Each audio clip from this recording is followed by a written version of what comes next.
ভারতবর্ষ পৃথিবীর সব থেকে বড় গণতন্ত্র, ষষ্ঠ বৃহত্তম দেশ, পৃথিবীর প্রাচীনতম সভ্যতার মধ্যে একটি। জেব্রা, ক্যালকুলাস আর ত্রিকোণমিতির জন্ম হয়েছে ভারতবর্ষে। দশমিকের ব্যবহার প্রথম প্রচলিত হয় ভারতবর্ষে।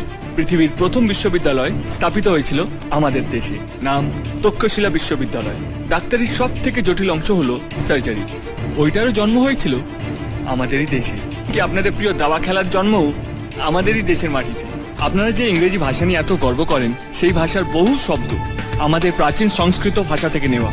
ভারতীয় রেল পরিষেবা পৃথিবীর সবচেয়ে বেশি কর্মসংস্থান করে থাকে। ভারতবর্ষ পৃথিবীর 90টি দেশে সফটওয়্যার রপ্তানি করে থাকে। ভারতবর্ষের সেনাবাহিনী পৃথিবীর তৃতীয় বৃহত্তম। তবু আমরা কোনো দেশকে আক্রমণ করি না, তার কারণ এই দেশ মহাত্মা গান্ধী, রবীন্দ্রনাথের দেশ। এই দেশের শান্তির বাণী ছড়িয়ে পড়েছে সারা বিশ্বে। এই দেশ সিবি রমন, সত্যজিৎ রায়, অমর্ত্য সেনের দেশ, যাদের জ্ঞানের ও প্রতিভার আলো সারা পৃথিবীকে আলোকিত করেছে।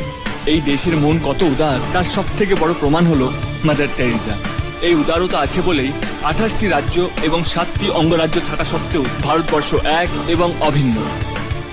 তাই আপনারা হাজার অপমান করলেও আমরা উদারভাবে আপনাদের বলতে পারি নমস্কার।